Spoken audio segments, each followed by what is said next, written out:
आप देख रहे हैं आपका बाजार। दोनों ही जानकार हमारे साथ मौजूद हैं, मिस्टर राजेश सतपुते हैं और साथ ही मिस्टर विवेक महाजन हैं। लगातार आपके सवालों पर हम जवाब भी दे रहे हैं। अगले सवाल की तरफ अब बढ़ते हैं। हमारे साथ राजेश फोन लाइन पर जुड़े हैं। नमस्कार राजेश जी, पूछिए अपना सवाल। नमस्कार मैम जी मैम, मेरा है सोमन लॉजिस्टिक का 500 शेयर। ठीक है, वो है एट द रेट ऑफ 92।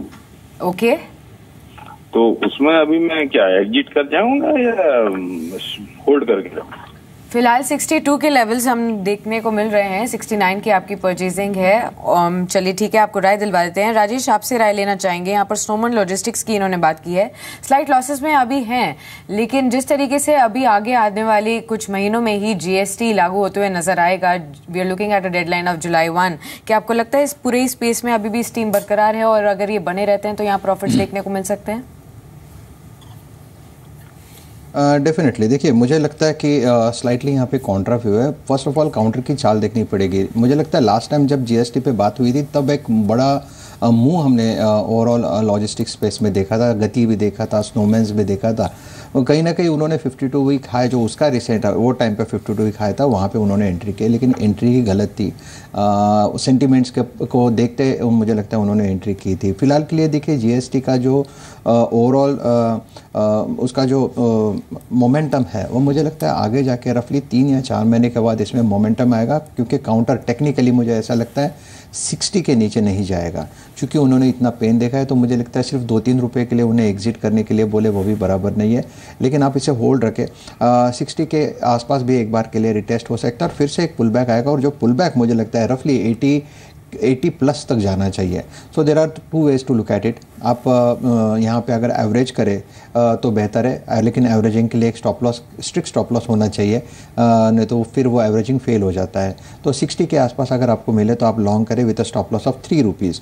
3 रुपये के स्टॉप लॉस के साथ आप यहाँ पे एक बेट ले सकते हो just to protect your old investment, और ऊपर में 80-85 मिले तो यहाँ से एग्जिट कर लीजिए। फिलहाल के लिए होल्ड रखें, like strategy which I give you.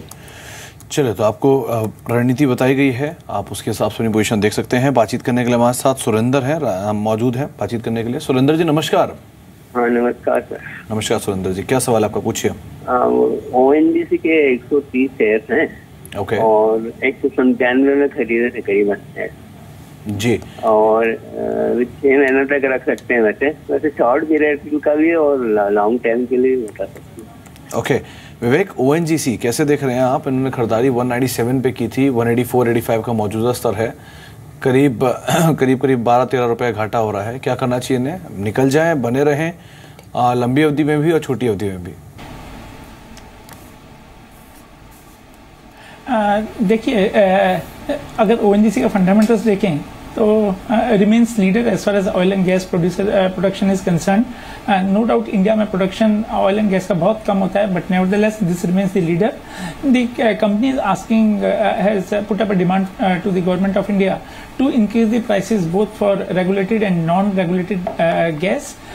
The company intends to invest nearly $10 billion in KG Basin side, which is likely to be the bigger block now as they are already facing slowdown in Bombay High.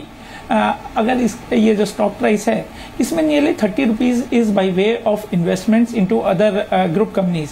उसको अगर निकाल देते हैं 30 rupees investment, तो net stock price is in the region of something like 160 rupees. हमें लगता है कि the company should be reporting 15 to 16% earning CAGR to 20-21 rupees by FY19। Stock trades at 8 times FY19, which is not very high looking at the market standards. It is at a rock bottom position बनाए रखिए। May be 210 to 225 अगर price मिले तो बेचने का सोचिए।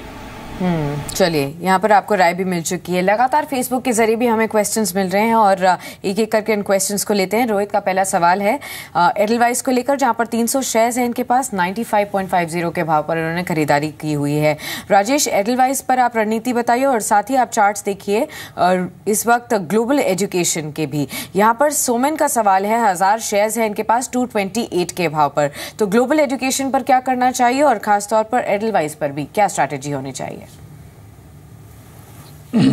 देखिए Edelweiss as far as this monthly chart is concern, मुझे लगता है कहीं ना कहीं 80 के आसपास हमने देखा है कि इसका जो बॉटम बना था as far this is I am talking about the monthly chart. So 80 से लेके अगर हम इलियट भी देखें तो 80 से 180 तो जो लेग होता है मुझे लगता है कहीं ना कहीं यहाँ पे कंप्लीट हो चुका है and it should correct from here onwards. तो यहाँ पे फ़िलहाल के लिए मैं यही कहूँगा कि अगर आपके पास है तो अगर आपको एक चांस लेना है, क्योंकि इसमें जो मोमेंटम है वो पॉजिटिव है, इसके चलते देयर आर 2 वेज। आप 50% प्रॉफिट टेकिंग यहाँ पे कर लीजिए, 50% जो आपका पोजीशन है उसको स्टॉप लॉस रखिए 165 का। अगर यहाँ से बाजार संभलता है और एक छोटा मोटा पुल बैक मिलता है तो जो हाई बीटाज है उसमें अच्छा पुल बैक मिल रहा है। सो उसके चलते मैं आपको यही सजेस्ट करूँगा 165 का स्ट्रिक्ट स्टॉप लॉस रखिए। अपसाइड में ज़्यादा से ज़्यादा 185 एंड 190 का अगर पुल बैक मिलता है तो आप उसमें एग्जिट कर लीजिए। But this is a sell on rise for me. चलिए, तो आपको रणनीति बताई गई है। अब एक सवाल मीत वसानी का आया है रिलायंस डिफेंस को लेकर। 68 के दाम पे खरीदारी है, 200 शेयर हैं। विवेक, रिलायंस डिफेंस रिसेंटली नंबर्स आए, बहुत ज़्यादा एक्साइटिंग नंबर्स नहीं थे। 200 शेयर इनके पास हैं 68 पे, 4 रुपये का घाटा हो रहा है। और दूसरा अशोक लेलैंड 2000 शेयर हैं। प्रांजल ने सवाल पूछा है, अशोक लेलैंड और रिलायंस डिफेंस क्या राय रखते हैं इन दोनों पर ही? जो रिलायंस डिफेंस है, आपने सही कहा, जो लास्ट नतीजे आए वो बहुत एक्साइटिंग नहीं थे। Debt on the company's balance sheet is pretty high. No doubt the company is aggressive in bidding for defense projects from government of India and already bagged nearly 11 projects. But we should not forget that the projects में gestation period is going to be pretty high. The stress on the balance sheet of the company is again on a higher side. We believe the stock is likely to underperform. It will be prudent to get out of Reliance Defense. As far as Ashok Leyland is concerned, over the last 2 quarters, there were some challenges and we were seeing some slowdown in the CV space.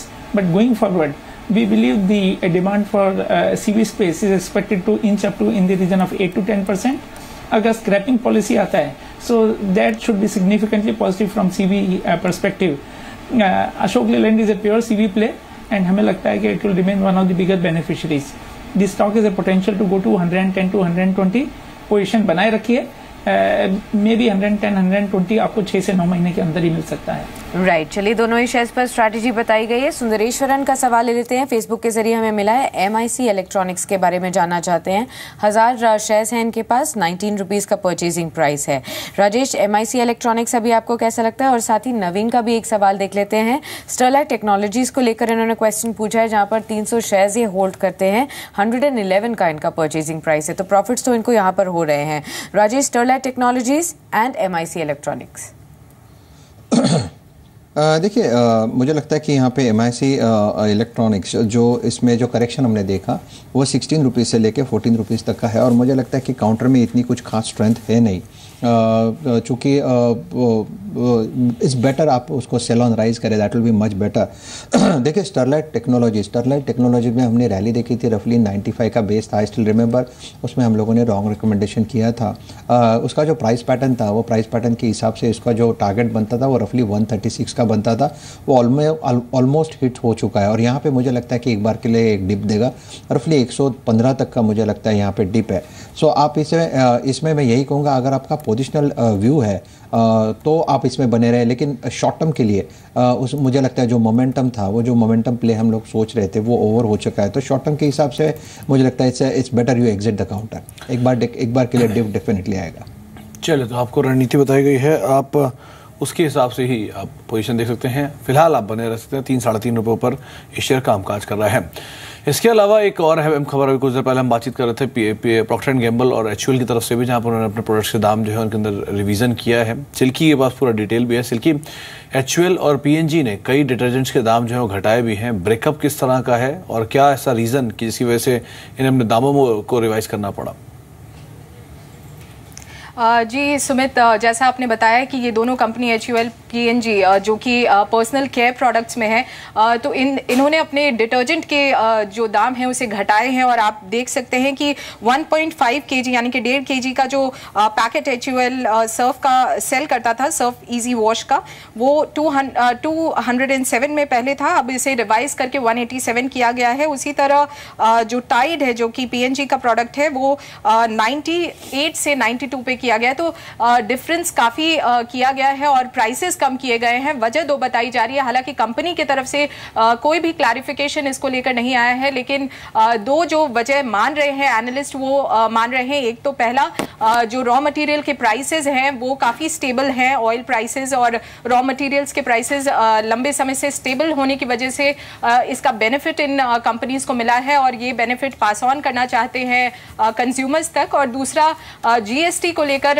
जो tax rate की दरें हैं उसे ये कंपनियां lower bracket में expect करी हैं, जो कि फिलहाल 22-23% का टैक्स लगता है, वो 18% के टैक्स ब्रैकेट में इन्हें एक्सपेक्ट किया जा रहा है कि इन प्रोडक्ट्स के को लोअर टैक्स ब्रैकेट में रखा जाएगा। और क्योंकि जीएसटी रेवेन्यू न्यूट्रल होने की बात कही जा रही है, तो ये कंपनीज अभी से ही अपने प्रोडक्शन स्ट्रैटेजीज को चेंज कर रही हैं और प्राइसिंग में भी बदलाव कर रहे हैं, ताकि इन पे बाद में चल के कोई भी कार्रवाई, सख्त कार्रवाई ना की जा सके। जी विवेक, आपने अभी भी पूरी बातचीत सुनी। कई एफएमसीजी कंपनीज अपने आप को राइट साइज कर रही हैं अकॉर्डिंगली, जैसे जैसे जीएसटी के उनको क्लियरिफिकेशन मिल रहे हैं। एचयूएल और पीएनजी दोनों ने अपने जो डिटर्जेंट है उसके दामों को घटाया है। वॉल्यूम फ्रंट पर प्रेशर रहा है एचयूएल के लिए, पर्टिकुलरली पिछले 2 से 3 क्वार्टर से लगातार प्रेशर देखने को मिल रहा है। आप कैसे देख रहे हैं इस खबर को भी और इस पूरे स्पेस को भी?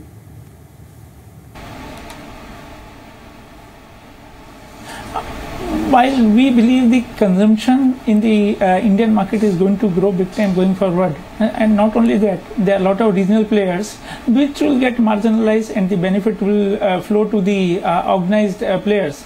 But we should not forget कि ये space जो है इसमें there is a humongous competition which the industry is facing from Patanjali, which continues to show a YOY growth of 100% or thereabout, and the company is further talking about at least 100% CAGR growth over next 2 years. Last year they have entered with a turnover of close to 10,000 crore, and they are talking about taking the turnover to something like 40,000 crore by 2019. And definitely companies like HUL, Nestle, or for that matter Dabur will be some of the companies which will be majorly impacted. As such, you have to be very careful. Yes, there are some other niche players which are likely to benefit, may not be impacted big time. Britannia for one remains a preferred pick at this point of time. Other than that, we have been looking at Asian Paint, can be looked at on any correction, as also Heritage Food. जी, तो आपको इस पूरे space के अंदर जो विकल्प है वो भी बताए जा चुके हैं और रणनीति बताई जा चुकी है। एक बार यूनिकेम लैब पे नजर डालिए। शेयर पहले लाल निशान में गया था और उसके बाद अब तेजी के साथ ऊपर आया है। वजह भी साफ है कि यूएस एफडीए से कंपनी की एक दवा को मंजूरी मिली है। दवा जो है उसका नाम है पिरोक्सिकॉन। ये गोवा प्लांट से दवा बनाती है, इसको मंजूरी मिली है और स्वेलिंग के लिए और पेन के लिए इस दवा का इस्तेमाल होता है। शेयर को अगर आप देखेंगे तो पहले कंपनी की एक ऑब्जर्वेशन यानी फॉर्म 483 मिलने की खबर के बाद शेयर ने नेगेटिव रिएक्ट किया था और 274 रुपये का लोअर लेवल छुआ था। फिर उसके बाद अब पॉजिटिव खबर आई है तो तेजी का रिएक्शन दिया है और करीब करीब 294 रुपये का हाई भी छुआ है। तो एक ही दिन के अंदर यूनिकेम लैब के अंदर 274 भी छुआ और 294 भी छुआ। 20 रुपये का स्विंग यानी 10% का स्विंग यूनिकेम लैब दिखा चुका है। राजेश, क्या राय रखते हैं आप इसके चार्ट्स को देख के? न्यूज़ पर दोनों साइड की आ रही है, पॉजिटिव भी और नेगेटिव भी, और स्ट्रॉन्ग रिएक्शन भी दोनों साइड पे आ रहा है। आप किस साइड इसके रिएक्शन को ज्यादा फेवरेबल मानते हैं, नेगेटिव साइड या पॉजिटिव साइड? देखिए, मुझे लगता है रिएक्शन आपने जो बताया वो परफेक्ट था। वो रेंज था उसका 200 DMA level on the lower side would somewhere near 270-72 odd levels. Upside में जो रेजिस्टेंस है वो 293 का है। As far as the daily chart is concern, इसका जो प्राइस पैटर्न बताता है वो है inverted head and shoulder price formation, जिसका नेकलाइन और रेजिस्टेंस आप कह सकते हो 93, 293, 94 के आसपास ही है। जब तक 293, 94 का लेवल पार नहीं करेगा तब तक इसमें नया थर्स्ट आएगा नहीं, और उसके बाद ही हम ये कह सकेंगे कि अगर 294 पार करता है तो हम कहेंगे कि ओके इसमें रैली है, और वो रैली रफली 25 रुपये को अनफोल्ड करेगी, यानी रफली जो टारगेट बनेगा वो 320 तक का बनेगा। सो इधर मुझे लगता है कि आप वेट करें ब्रेकआउट के लिए। 294 अगर पार करता है then go long with stop loss of से एटलीस्ट 7 to 8 रुपीज़ का एक स्टॉप लॉस रखें, और अपसाइड में पूरा आपका जो टारगेट रहेगा वो 320 प्लस का रहेगा।